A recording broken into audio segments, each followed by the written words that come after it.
നമസ്കാരം, ഞാൻ ഷെഫ് മേനോൻ. ഇന്ന് നമ്മളൊരു അടിപൊളി സംഭവം ഉണ്ടാക്കാൻ പോവാണ്. കരിമ്പില്ലാത്ത കരിമ്പൻ ജ്യൂസ്. അതെ, കരിമ്പിന്റെ ആ ഒറിജിനൽ ടേസ്റ്റ്. പക്ഷെ കരിമ്പ് പിഴിയാതെ എങ്ങനെയാണെന്നല്ലേ? അപ്പോ നമുക്ക് തുടങ്ങാം. ഇതിനു വേണ്ട സാധനങ്ങൾ വളരെ സിമ്പിളാണ്. ആകെ വേണ്ടത് ശർക്കര, ഇഞ്ചി, പുതിന, നാരങ്ങ, പിന്നെ നമ്മുടെ ഒരു സീക്രട്ട് ഐറ്റം. ഓക്കേ, നമ്മുടെ ആദ്യത്തെ സ്റ്റെപ്പ്. ഇത് സിമ്പിളാണെങ്കിലും വളരെ പ്രധാനപ്പെട്ടതാണ്. ശർക്കരപ്പൊടി കുറച്ച് വെള്ളത്തിലൊന്ന് കുതിർത്ത് വെക്കാം. ഒരു 5 മിനിറ്റ് മതി. ഇപ്പം നിങ്ങൾ വിചാരിക്കുന്നുണ്ടാവും, എന്തിനാ ഇങ്ങനെ കുതിർക്കുന്നതെന്ന്, അല്ലേ? അതിനൊരു കാരണമുണ്ട്. ഇങ്ങനെ ചെയ്യുമ്പോൾ ശർക്കര പെട്ടെന്ന് അരിയും, പിന്നെ അതിലെ കരടൊക്കെ അടിയിലടിയുകയും ചെയ്യും.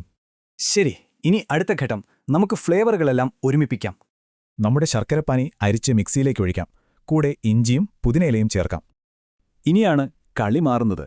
നമ്മുടെ ആ സീക്രട്ട് ഇൻഗ്രീഡിയന്റ് ചേർക്കാൻ പോവാണ്. അതെ, കറുത്ത ഉപ്പ്. ഒരു നുള്ളു മതി. ഇതാണ് ആ ഒറിജിനൽ കരിമ്പിൻ ടേസ്റ്റ് തരുന്നത്. അപ്പോ ഒരു നുള്ളു കറുത്ത ഉപ്പും കൂടെ കുറച്ച് നാരങ്ങാനീരും കൂടെ ചേർക്കാം. കരിമ്പിൻ ജ്യൂസിന് മുകളിലൊരു പതയുണ്ടാവുമല്ലോ, അത് നമുക്കിവിടെ കൊണ്ടുവരാം. ഇനി ഒരു മിനിറ്റ് നേരം ഹൈ സ്പീഡിൽ നന്നായിട്ടൊന്ന് അടിച്ചെടുക്കാം. നല്ല പത വരും. അത്രയുള്ളൂ, നമ്മുടെ അടിപൊളി കരിമ്പിൻ ജ്യൂസ് റെഡി.